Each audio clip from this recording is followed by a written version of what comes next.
Okay so हम discuss करेंगे आज thermal conduction, how heat is transfer from one object to other object, from higher temperature to low temperature, heat transfer. थोड़ा उसके पहले मैं current का एक्सप्लेन करूंगा, फिर मैं heat transfer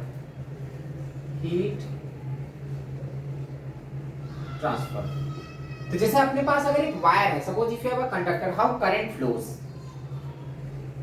so current flow करने के लिए if you have a conductor, एक कंडक्टिंग वायर है, why we have to take a conductor, because उसमें फ्री इलेक्ट्रॉन्स होंगे, तो those free electrons are responsible for flow of current. अपने पास अगर एक वायर है, बट सपोज अगर हम उस वायर को बैटरी से नहीं कनेक्ट करते, सिंपल एक वायर लेते हैं, तो उसमें कोई करंट नहीं फ्लो करेगा, because for flow of current potential difference is required. तो if you are connecting a battery, suppose मैंने यहाँ पे एक बैटरी कनेक्ट किया, so when we are connecting a battery it means you are maintaining a potential difference। ये जो A और B points थे, दो पॉइंट वायर के थे, जब तक बैटरी नहीं रहेगा करंट नहीं फ्लो करता।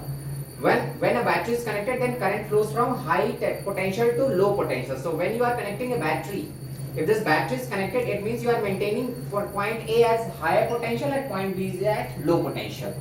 so when battery is connected, now these two terminals are at different potential, A is at high potential, B is at low potential। जिसके अंदर जो इलेक्ट्रॉन्स होते हैं वो लेफ्ट साइड में जाते हैं, low potential to high potential, positive ions right side में, and the direction of flow of current is same as direction of flow of positive ion. Current flows from high potential to low potential. जब potential difference होगा तो ही current flow करेगा। जैसे मैं तुमको कुछ सिखा रहा हूं तो मेरा नॉलेज तुमसे ज्यादा होना चाहिए तो ही मैं एक्सप्लेन कर पाऊंगा। मेरा नॉलेज ज्यादा होगा तब मैं कुछ सिखाऊंगा, मतलब मेरा पोटेंशियल ज्यादा है, तुम्हारा पोटेंशियल कम, देन नॉलेज फ्लोज, तभी कुछ कॉन्सेप्ट मैं सिखा सकता हूं। अगर हम दोनों का नॉलेज सेम रहेगा, टीचर का स्टूडेंट का नॉलेज सेम रहेगा, तो टीचर कुछ नहीं सिखा पाएगा। तो टीचर तभी सिखा सकता है जब टीचर का नॉलेज ज्यादा हो, टीचर का पोटेंशियल ज्यादा हो। तो from high potential to low potential current flow करता है। So a potential difference is required when battery is connected, a potential difference is maintained. अब जो यहाँ पे करंट फ्लो करता है, करंट का कॉन्सेप्ट क्या होता है, rate of flow of charge dq/dt, the amount of flow of charge per unit time, एक यूनिट टाइम में कितना चार्ज फ्लो करता है, that is what current is. तो I is equal to dq/dt। और ओम्स लॉ अगर यूज करते हैं तो ओम्स लॉ के अकॉर्डिंग जो पोटेंशियल डिफरेंस मेंटेन किया, V is equal to what, I into R। R is the resistance which opposes flow of current. अगर इस वायर में कुछ रेजिस्टेंस भी होगा ना, मान लो एक बहुत टैलेंटेड टीचर है, वो एक स्टूडेंट को समझा रहा है, बट स्टूडेंट पढ़ने में इंटरेस्टेड ही नहीं है, उसके दिमाग का रेजिस्टेंस बहुत ज्यादा है, तो इवन इफ टीचर बहुत ज्यादा टैलेंटेड है फिर भी वो स्टूडेंट को कुछ सिखा नहीं पाएगा, बिकॉज ऑफ हाई रेजिस्टेंस। वो स्टूडेंट पढ़ने में इंटरेस्ट ही नहीं ले रहा है। इवन उसको बहुत बड़े प्रोफेसर कोई एचसी वर्मा एक्सप्लेन कर, एचसी वर्मा समझा रहे हैं, फिर भी वो बच्चा पढ़ने में इंटरेस्टेड नहीं, तो कुछ नहीं सीख पाएगा। तो that's why even if you are connecting a high potential का बैटरी, बट वायर में रेजिस्टेंस ज्यादा है, तो रेजिस्टेंस ज्यादा होने से क्या होता है, करंट अपोज होता है, करंट को अपोज करता है, करंट ज्यादा फ्लो नहीं करता।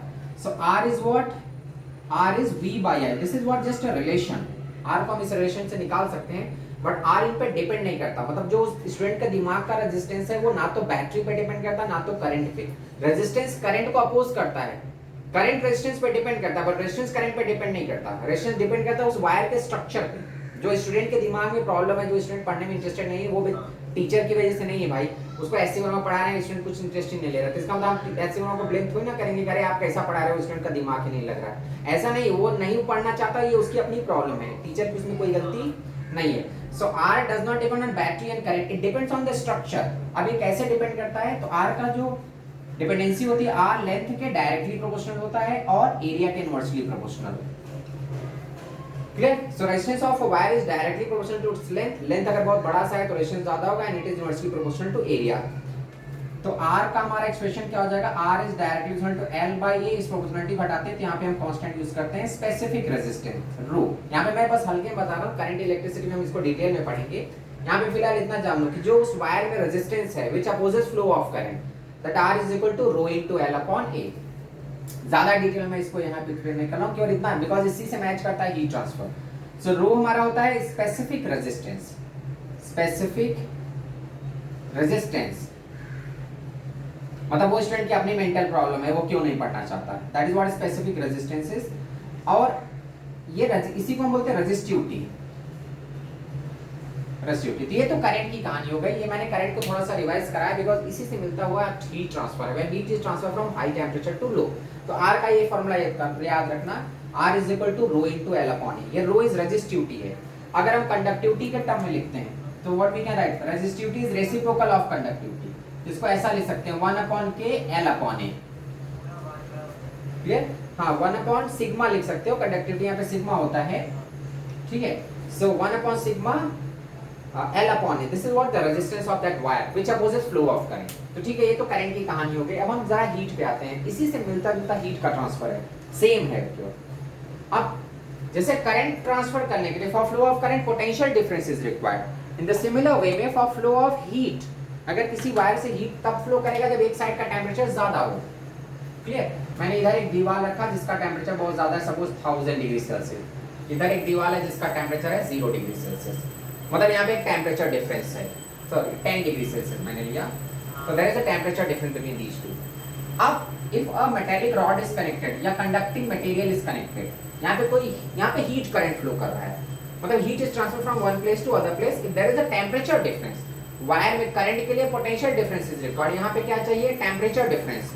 If there is a temperature difference, then only heat can flow from one point to other point.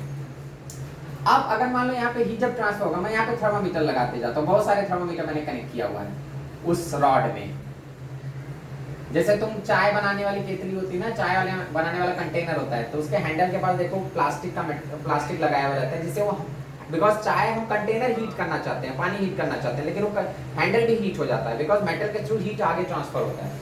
So when it is heated, it is connected with a conducting substance, conducting rod, तो पहला जो thermometer है वो सबसे ज्यादा reading show करेगा, because starting में temperature ज्यादा, मान लो ये 1000 था तो यहाँ पे 990 तक, बिकॉज थोड़ा सा एक सराउंडिंग में लॉस भी होता है, during transfer of heat there is a loss of heat in the surrounding. तो ये पूरा 1000 था तो यहाँ पे मान लो टेम्परेचर है 990, उसके आगे बढ़ेंगे थोड़ा सा और गिर जाएगा टेम्परेचर, ऐसे गिरते हुए जाएगा, ठीक है, ये मेंटेन होगी, ये स्टेडी स्टेट में। मान लो 990 है, फिर 980, फिर 970, मतलब रेशियो सेम रहेगा। जैसे पहला तो पहले थर्मामीटर के लिए 10 से फॉल किया, तो अगले में भी 10 से, बिकॉज मैंने थर्मामीटर को इक्वल स्पेस में रखा हुआ है, मतलब डिस्टेंस के अकॉर्डिंग टेम्परेचर एक कांस्टेंट रेशियो में फॉल कर रहा है, 970, 960, 950, 940 like that. So temperature fall के ये स्टेडी स्टेट मेंटेन हो गया, ठीक है। अब heat one side to another side इसी फॉर्म में ट्रांसफर होता रहेगा for these two particular temperature.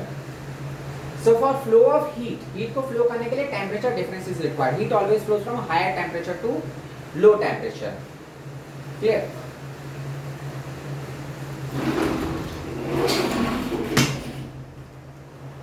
ठीक है. So heat always flows from higher temperature to low temperature. तो for flow of heat temperature difference is required. It always flows from high temperature to low. अगर दोनों का temperature same रहेगा तो heat flow नहीं होगा। अब जैसे हम करंट में लेते हैं, current rate of flow of charge होता है, यहाँ पे rate of flow of heat dQ/dt, यहाँ पे Q चार्ज नहीं, Q क्या है, amount of heat transfer, this is what rate of flow of heat, rate of flow of heat through this conducting substance. तो dQ/dt मतलब rate of flow of heat जो depend करता है, अब ये वैसे ही करंट के जैसा, तो dQ/dt ये भी होगा डेल्टा टी, जैसे करंट क्या था डेल्टा V/R, तो ये क्या होगा डेल्टा T/R। करंट के लिए बैटरी चाहिए, पोटेंशियल डिफरेंस चाहिए, हीट ट्रांसफर के लिए टेम्परेचर डिफरेंस, तो dQ/dt is what delta T/R, where delta T is the temperature difference and R is the resistance. इस मेटल में भी, इस कंडक्टिंग सब्सटेंस में भी रेजिस्टेंस है, बस वही रेजिस्टेंस का फार्मूला पुट कर दो, डेल्टा T रेजिस्टेंस का फार्मूला क्या था, रो इनटू L/A, बट यहाँ पे रेजिस्टिविटी, जब भी थर्मल ट्रांसफर होता है तो वहाँ पे कंडक्टिविटी दिया रहता है, हम क्या यूज करेंगे 1/K L/A। Clear? So dQ/dt is equal to delta T upon resistance, resistance क्या है 1/K L/A। अगर एक वायर है तो एक रेजिस्टेंस लेने का, दो वायर्स हैं तो दोनों का रेजिस्टेंस आ जाएगा, तीन है तो तीन का लेने का, चार पांच कितना भी वायर्स हो सकता है, जितने वायर्स होंगे सबके रेजिस्टेंस का इक्विवेलेंट रेजिस्टेंस निकाल लेना, वैसे ही जैसे हम करंट में करते थे, if resistances are connected in series directly add to find the equivalent resistance. If resistances wires are connected in parallel तो उसके अकॉर्डिंग हम ऐड करेंगे। So this is what the resistance is 1/K L/A. So dQ/dt rate of flow of heat, dQ/dt is equal to delta T upon L/Ka, जब एक ही wire से connected है, where L is the length of wire, K is the conductivity and A is what area। तो यहाँ पे एक wire था तो एक ही रेजिस्टेंस मैंने लिया, दो वायर्स रहेंगे तो R1 प्लस R2 करेंगे, तीन रहेंगे तो R1 plus R2 plus R3, means you have to find the equivalent resistance. Clear? तो dq by dt this is what rate of flow of heat, same formula use होने वाला है। अब उसके बाद ये करंट के जैसा ही चलता है, तो कोई बहुत बड़ा कॉन्सेप्ट नहीं है। अब देखो एक एग्जांपल मैं सॉल्व करके दिखाता हूँ, मैं 2-3 क्वेश्चन करके दिखाऊंगा तो अपने आप ही क्लियर, मतलब ये एकदम इजी लगने लगेगा तुमको। पहला देखो फर्स्ट क्वेश्चन, मान लो हमारे पास एक दीवार है, इसका टेम्परेचर है 10T और दूसरा जो साइड है उसका टेम्परेचर है T, और इन दोनों वॉल के बीच में मैंने 2 रॉड कनेक्ट किया हुआ है ऐसे। इसका लेंथ L है, इसका लेंथ 2L है, इसकी कंडक्टिविटी K है, इसका एरिया 2A है, मतलब ये मोटा वायर है तो इसका एरिया 2 है, कंडक्टिविटी K, इसका कंडक्टिविटी 2K है और एरिया A है। This way two rods are connected, मतलब two conducting substances are connected। ये पहला है, ये दूसरा है, इनसे होते हुए हीट ट्रांसफर होगा। तो देखो जो इसमें से rate of flow of heat होगा ना, वही आगे भी होगा, मतलब rate of flow of heat तो दोनों में सेम होगा, इवन if दोनों का रेजिस्टेंस अलग हो तो भी। जैसे एक वायर होता है ना, तो वायर में सीरीज में जितने भी रेजिस्टेंसेस कनेक्टेड होते हैं सब में सेम करंट जाता है। रेजिस्टेंस की वैल्यू बदलने पे भी करंट बैटरी से ही चेंज हो जाता है, उन रेजिस्टेंस के बीच में नहीं चेंज होता। क्लियर? जैसे ये रेजिस्टेंस है, ये है, मान लो ये 10 है, ये 20, इसमें अगर 1 एम्पियर है तो इसमें भी 1 एम्पियर ही जाता है ना। जो चेंज होना होता है डायरेक्ट बैटरी से चेंज होता है। If I increasing the resistance, यहाँ पे मैं 30 लगा दिया तो ये घट जाएगा, बट वो यहाँ से ही घट जाएगा, तो इन तीनों में सेम करंट जाता है when resistances are in series. Clear? तो ये मोटा सा रॉड है, तो ऐसा नहीं मोटा वाला रॉड ज्यादा हीट ट्रांसफर करेगा, पतला वाला कम। जितना हीट इसमें ट्रांसफर होगा उतना हीट इसमें भी ट्रांसफर होगा। क्लियर? तो अब रास्ते में क्या है, 2 वायर्स हैं, तो 2 रेजिस्टेंस अपने पास आ गए। पहला R1 निकाल लो, R1 क्या होगा, L upon K into 2A, तो दैट इज 2K। R2 कितना है इसका, 2L upon 2K which is just L upon KA। तो फर्स्ट वायर का रेजिस्टेंस क्या है, L upon 2K, second wire का क्या है, L upon K। Both are in series, दोनों सीरीज में, तो ऐड कर दो, तो R इज इक्वल टू क्या हो जाएगा, R1 plus R2, if I adding these two, so L upon 2KA plus L upon KA, तो 1 plus 1 by 2, we are going to get 3 by 2 L upon K. This is what the net resistance। ये दोनों को series में मैंने add कर दिया। अब हो गया वही अपना formula, rate of flow of heat dq by dt। तो dq by dt क्या होगा, टेम्परेचर डिफरेंस, यहाँ से यहाँ तक का कितना डिफरेंस है, तो 10T minus T, 10T minus T temperature difference divide by net resistance. 2 थे, दोनों का मैंने इक्विवेलेंट निकाल लिया है, तो उसी से डिवाइड कर दो, कितना हो जाएगा 3 by 2 L upon KA। तो यहाँ से अपने को 9 ही आएगा, तो 2 into 90 divide by 3L upon KA, ये 3 का कट जाएगा, तो dq by dt rate of flow of heat कितना आ रहा है हमारा, 6T by L upon KA। This is what the rate of flow of heat. अब यहाँ पे टेम्परेचर और लेंथ तो दिया नहीं है, वो वैल्यू दिया रहेगा तो वैल्यू सब्स्टिट्यूट कर देना, तो ये हमारा rate of flow of heat है इस वायर से। अब देखो जो क्वेश्चन वो पूछते हैं वो थोड़ा आपको कंफ्यूज करने के लिए क्या बोलते हैं कि ठीक है यहाँ पे टेम्परेचर T है, यहाँ पे 10T, यहाँ पे T, तो इस जंक्शन का टेम्परेचर बताओ, find the temperature of this junction. अगर rate of flow of heat पूछा कितना हीट करंट जा रहा है, तो ये हीट करंट है, बट अगर टेम्परेचर, इस जंक्शन का टेम्परेचर हमको कैलकुलेट करने को बोल दिया। Clear? Find the temperature at this junction. तो अब वहां पे हम क्या कॉन्सेप्ट यूज करेंगे कि जो total rate of flow of heat था, कितना आ रहा है total rate of flow of heat, 6T by L upon K। तो जितना हीट टोटल होता है उतना हीट इसमें से भी जाएगा, फर्स्ट रॉड से जो हीट जा रहा है वही हीट सेकंड से जा रहा है, वही टोटल भी है। The heat flowing through the first rod is equal to heat rate of flow of heat through the second rod, that is equal to the total rate of flow of heat। Clear? तो अपन वही करने वाले हैं, हमारा total आ गया। अब मैं देखो पहले से इक्वेट करता हूं, dq by dt जो टोटल हीट है वही क्या होगा, dq1 by dt, जो टोटल में जा रहा है वही फर्स्ट रॉड में भी जाएगा। टोटल वाला हमने कैलकुलेट किया हुआ है, टोटल हमारा कितना हुआ है, आया हुआ है 6T upon L upon KA is equal to what is the rate of flow of heat through this wire। तो यहाँ पे फिर से वही डेल्टा T by R, पहले का रेजिस्टेंस लेंगे हम केवल, तो डेल्टा T क्या होगा, 10T minus T dash, 10T minus T dash divide by resistance R1, R1 कितना था, L upon 2KA, तो L upon 2K। देखो यहाँ से दोनों साइड से क्या होगा, L upon K कैंसिल हो जाएगा, ये 2 पड़ जाएगा, मल्टीप्लाई हो जाएगा, so what we are going to get 6T is equal to, ये 2 पड़ जाएगा, तो 2 10T minus T dash, simplify कर लो, तो 6T is equal to 20T minus 2T dash, you have to find T dash, तो इस T dash को इधर ले, उसको उधर ले जाओ, तो 2T dash is equal to 14T, या T dash कितना आ जाएगा 7T। मतलब यहाँ पे टेम्परेचर 10T है, तो यहाँ पे फॉल करके कितना हो गया 7T, फिर यहाँ 70 से फॉल करके T हो जाएगा। क्लियर? तो अगर बीच में जंक्शन पे किसी भी पॉइंट पे टेंपरेचर निकालने को बोलता है तो first find the total transfer of heat. Total transfer of heat के लिए टोटल रेजिस्टेंस इज रिस्पांसिबल। उसके बाद अगर यहाँ पूछा है तो जो हमारा टोटल आया हुआ है, जितना total rate of flow of heat होगा वही rate of flow of heat through first wire and the same rate of flow of heat through the second wire. जो टोटल फ्लो करता है उतना ही फर्स्ट में भी जाता है और सेम सेकंड में भी जाता है। तो हमने वहां से इक्वेट कर दिया। ये सीरीज कनेक्शन था। अब मान लो मैं एक से दो तीन वायर साथ में कनेक्ट कर दूं, if suppose more than 2 wires are connected in series, कितने भी वायर्स ले सकते हैं, उसमें कुछ प्रॉब्लम नहीं है। ये एकदम वही करंट के जैसा चलता है।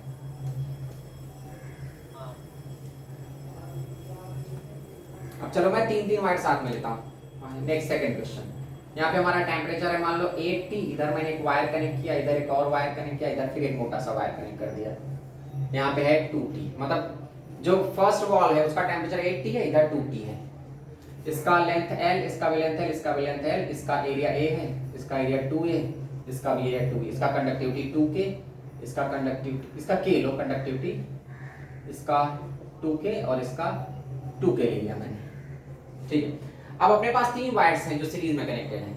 तो इसका रेजिस्टेंस क्या होगा R1, मतलब R1 R2 R3 तीनों रेजिस्टेंस की जरूरत पड़ेगी। These three are in series. तो पहले सबका मैं निकालता हूं। R1 क्या होगा L/4KA, R2 कितना होगा L/2KA और R3 कितना होगा L/2KA। These three are in series, तो सीरीज में ऐड कर दो, तो सीरीज में डायरेक्टली ऐड हो जाते हैं। तो क्या हो जाएगा R1 plus R2 plus R3, तो L/4KA plus L/2KA plus L/2KA। ये क्या आ जाएगा L/KA, तो 1 plus 1/4, तो R is equal to 5/4 L/KA। This is what the total resistance. ये तीनों को अगर मैंने साथ में लिया, these three are in series, so total resistance is what 5/4 L/KA। अब हो गया, अब तो खत्म कहानी, dQ/dt निकाल लो। तो dQ/dt rate of flow of heat is equal to delta T by R equivalent.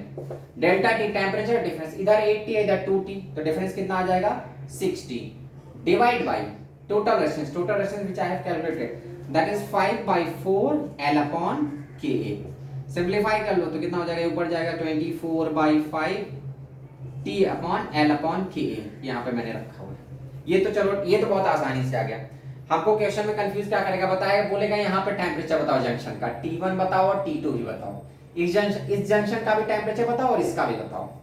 तो जंक्शन का टेम्परेचर निकालने के लिए वही एक रास्ता है कि टोटल हीट को, जो टोटल हीट फ्लो कर रहा है वही हीट इस रॉड से जाएगा, उतना ही हीट इससे जाएगा, उतना ही इससे जाएगा। तो टोटल को फर्स्ट रॉड से कंपेयर करने वाला हूं मैं टू फाइंड T1। क्लियर? अब T1 मुझे निकालना है, जंक्शन का टेम्परेचर।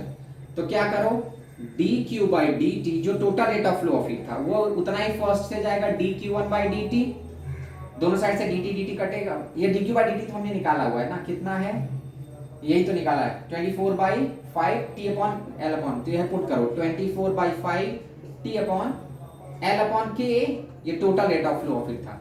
dQ1/dt मतलब इसमें से कितना हीट जाएगा, तो इसके लिए टेम्परेचर डिफरेंस क्या होगा 80 - T1, so that is 80 - T1। और इसका रेजिस्टेंस कितना था पहला वाला L/4KA, इक्वेट कर दो। तो देखो L/KA कटेगा, ये आ जाएगा हमारा 24/5 T इज इक्वल टू, ये 4 ऊपर जाएगा तो 4 80 - T1, बस इसी को सिंप्लीफाई करना है, क्रॉस मल्टीप्लिकेशन कर दो। तो 24T is equal to 28T - T1, ठीक है। तो ये अगर कैंसिल करते हो 12T आएगा, 10 हो जाएगा, या और कटेगा, ये 5 आएगा, ये 6 आएगा, तो 6T is equal to 5 8T - T1, इसी को सिंप्लीफाई कर लो। ये 6T is equal to 5 8 40T minus 5T1, ये 5T1 इधर ले आओ, इसको उधर ले जाओ, तो 5T1 इज इक्वल टू कितना आ जाएगा 40 - 6, दैट इज 34T, या T1 is equal to 34/5T। This is what the temperature at this junction। T1 निकल गया अपना। क्लियर? मैंने क्या किया, टोटल जो rate of flow of heat था उसको फर्स्ट रॉड से इक्वेट कर दिया। अब अगर अपने को T2 चाहिए तो सेकंड रॉड से इक्वेट कर दो। तो T1 तो हम निकाल चुके हैं, अब यहां से मैं इक्वेट करता हूं टोटल जो इससे, या फिर टोटल हीट को थर्ड वाले से इक्वेट करोगे तो भी आ जाएगा। अगर मैं ऐसा कर देता हूं dq by dt is equal to dq3 by dt। अगर थर्ड वाले से इक्वेट करता हूं मुझे t2 आसानी से मिल जाएगा। तो dq by dt फिर से वही पुट करने वाला हूं मैं, 24/5 t upon l by ka is equal to dq3। इसमें से कितना हीट जाएगा, तो उसके लिए पहले इसका temperature difference divide by its resistance. Temperature difference क्या है, T2 माइनस 2T, तो T2 minus 2T divide bye इसका रेजिस्टेंस R3। सो R3 कितना था, L अपॉन 2K, तो L अपॉन 2K, दोनों साइड से L अपॉन K उड़ेगा, ये हमारा 24/5T, ये 2 पर चला जाएगा, तो 24/5T इज इक्वल टू 2 पर गया, तो 2 T2 माइनस 2T सिंप्लीफाई कर लो, 5 2 10, तो कैंसिल करोगे तो कितना हो जाएगा, 24T is equal to 10T2 minus 20T। 10T2 इधर ले आओ, उधर ही रहने दो, इसको इधर ले आओ, तो 4T is equal to 10T2। कुछ गड़बड़ कर दिया क्या मैंने?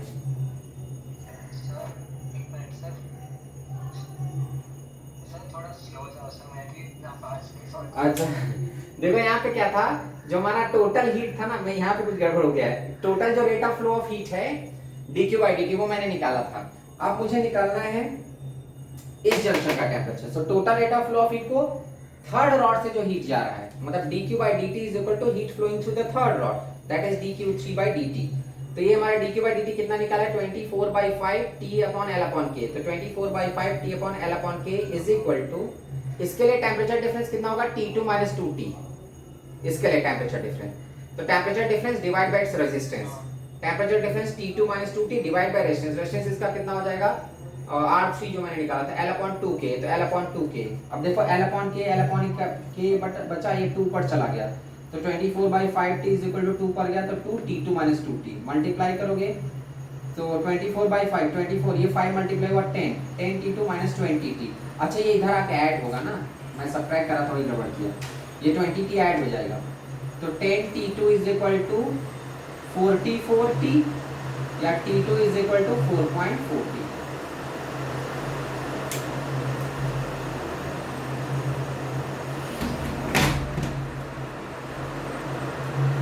Clear? So when wires are connected in series, whatever is the total rate of flow of heat through these three wires, जो total rate of flow of heat होता है वो सबसे मैच करता है, जो टोटल जाएगा उतना ही फर्स्ट में जाएगा, उतना ही सेकंड में जाएगा, उतना ही थर्ड में जाएगा। Clear? So by equating that you can find the temperature at the junction, T1 निकाल सकते हो और T2 निकाल सकते हो। Clear?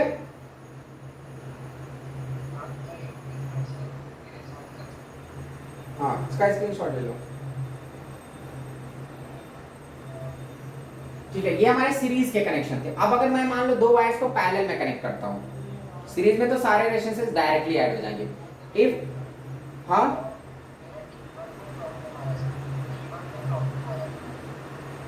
T1 में, T1 निकालना था मुझे इस जंक्शन का टेम्परेचर, तो जो मैंने total rate of flow of heat निकाला उसको फर्स्ट रॉड से इक्वेट करो, तो dq by dt, that is the total flow of heat, is equal to dq1 by dt।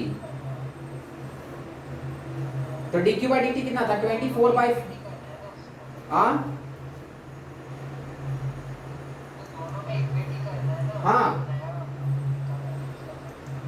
तो यहाँ पे बस इक्वेट किया मैंने, total rate of flow of heat को फर्स्ट रॉड से इक्वेट किया, तो अपने को T1 मिल जाएगा जंक्शन का टेम्परेचर। तो इसके लिए टेम्परेचर डिफरेंस कितना होगा, 8T minus T1 divide bye R1, तो 8T minus T1 divide bye R1, R1 कितना था, L अपॉन 4K, फिर इसको सिंप्लीफाई कर लो, L अपॉन K दोनों किससे कट जाएगा, ये 1/4 ऊपर जाएगा, तो 4 8T माइनस T1, फिर इसको सिंप्लीफाई कर लो।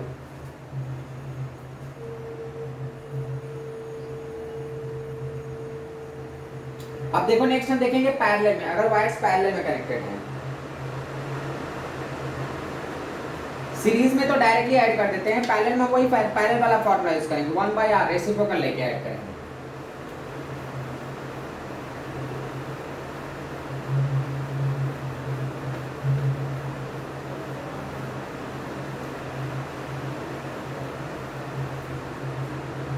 थर्ड क्वेश्चन देखते हैं। हमारे पास यहाँ पे एक दीवार है, there is a wall which is at temperature 8T, इधर हमारा वॉल है जिसका टेम्परेचर 2T है। ठीक है, here two wires are connected like this, एक वायर तो डायरेक्ट इन दोनों के बीच में कनेक्टेड है और एक ऐसा कनेक्टेड है। This way rods are connected, इसका लेंथ L है, इसका लेंथ L, इसका एरिया 2 है, इसका एरिया A, कंडक्टिविटी 2K, इसका कंडक्टिविटी K, इसका लेंथ तो 2L हो गया ऑब्वियसली बिकॉज ये L और L तो ये 2L हो गया, इसका एरिया है और कंडक्टिविटी K, इसमें रॉड्स आर गिवन, मैं इसका भी कंडक्टिविटी 2K ले लेता हूँ। अब अपने को फाइंड करना है rate of flow of heat, फिर इस जंक्शन का टेम्परेचर भी बताना है, दो चीजें कैलकुलेट करना है, first calculate rate of flow of heat then find the temperature at this junction. तो rate of flow of heat के लिए पहले तो कहानी क्या करो, पूरा रॉड का रेजिस्टेंस निकालो, इसका मैं फर्स्ट रॉड ले रहा हूँ, R1 क्या हो जाएगा, लेंथ कितना है 2L, तो 2L upon 2KA that is L upon K, पहले रॉड का रेजिस्टेंस, ये हमारा दूसरा है R2, तो R2 क्या हो जाएगा L अपॉन 2KA, R3 निकालो, R3 इस वाले रॉड का that is also L upon 2K। अब जरा देखो R2 and R3 are in series and that is in parallel with R1, जो R1 है इन दोनों का जो रिजल्ट आएगा पहले इन दोनों को सीरीज में ऐड करो और उसके साथ इसको पैरेलल में ऐड करो, क्लियर, मतलब R1 अपना यहाँ पे है, R2 R3 यहाँ पे है, this way R1 R2 and R3, so R2 and R3 are in series and whatever is the result we are going to get that is in parallel with R1। तो पहले तो मैं R2 R3 को कर रहा हूँ, ये दोनों सीरीज हैं अब पैरेलल है इसके, clear,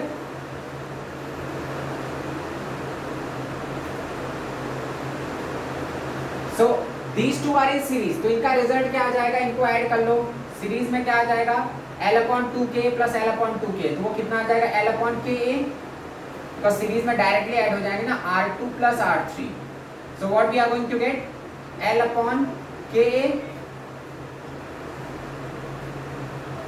L upon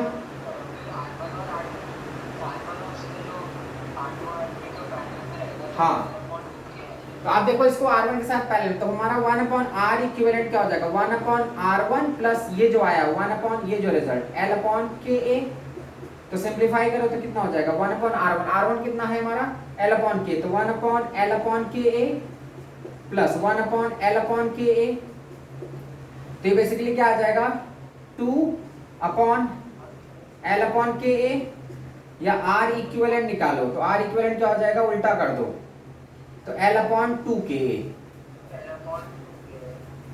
clear,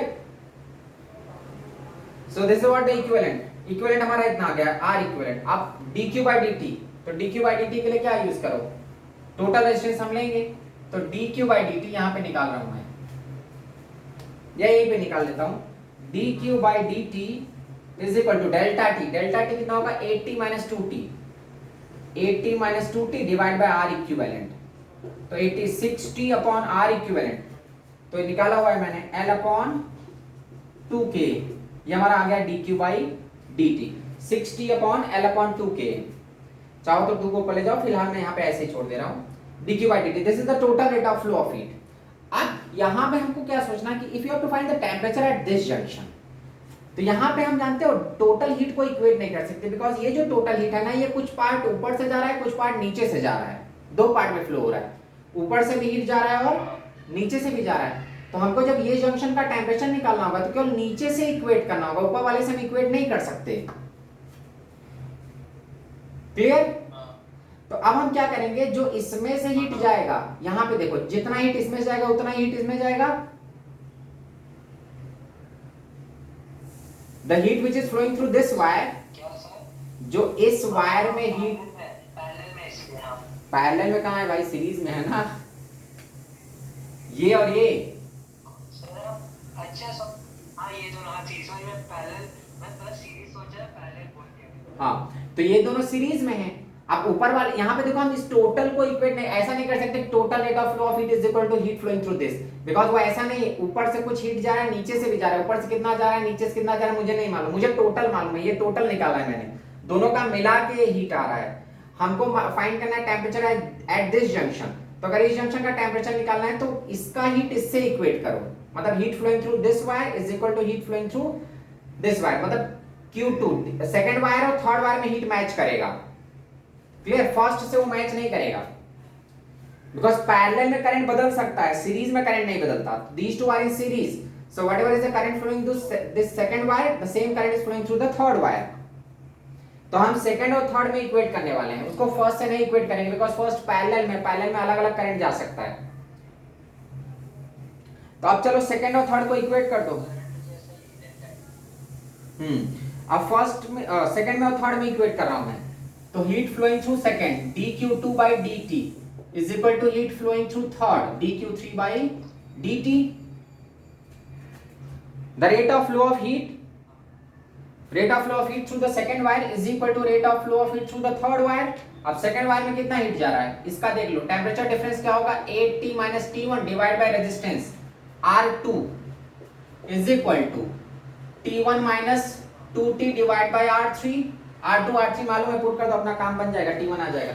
R2 कितना है L/K, R2 R3 सेम ही है तो क्या हो जाएगा 8T - T1 upon L/KA L/2K is equal to T1 - 2T divided by R3 that is also L/2KA।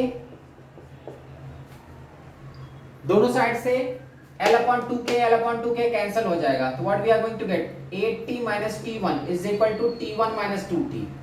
Arrange करो, इस T1 को इधर ले जाओ, इसको इधर ले जाओ तो क्या हो जाएगा 6T is equal to 2T1 या T1 is equal to 6/2 that is 3T।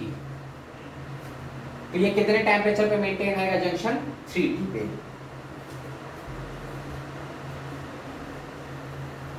Clear? So when wires are connected in series then तो यू कैन इक्वेट कि हाँ total rate of flow of heat जो टोटल फर्स्ट से जाएगा, इन दोनों में हम इक्वेट कर सकते हैं लेकिन वो इससे मैच करे ये नहीं निकाल सकते, इसका आपस में मैच करेगा लेकिन इसमें कितना जाएगा इसमें कितना जाएगा वो अलग अलग हो सकता है। पैरेलल में करंट डिवाइड हो सकता है, सीरीज में करंट सेम रहता है, मतलब सीरीज में अगर कितने भी वायर्स हैं सब में एक ही करंट जाएगा लेकिन पैरेलल में वो सेम। इसीलिए जो हमने टोटल हीट निकाला है ना, the total heat which we are getting dq/dt that is 60/L/2k, इसको मैं फर्स्ट रॉड सेकंड रॉड से इक्वेट नहीं कर सकता, इसका हीट अलग है। ये दोनों मिला के मतलब ऊपर जो जा रहा है नीचे जो जा रहा है ये दोनों मिला के इतना आया हुआ है।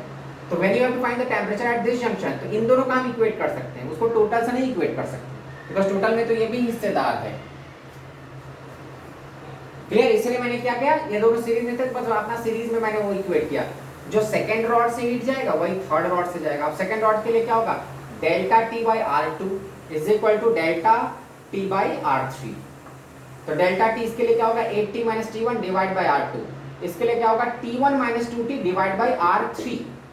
तो वही मैंने कर दिया, heat flowing through the second wire is equal to heat flowing through the third wire. तो 8T - T1 divide by R2 is equal to T1 - 2T divide by R3। फिर यहां से इसको सिंपलीफाई कर लो, R2 R3 इक्वल ही था तो cut गया, तो 8T - T1 is equal to T1 - 2T।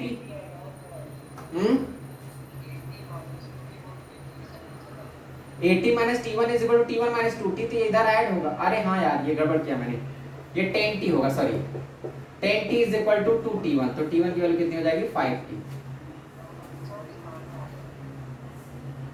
Clear? So the temperature at this junction is 5T.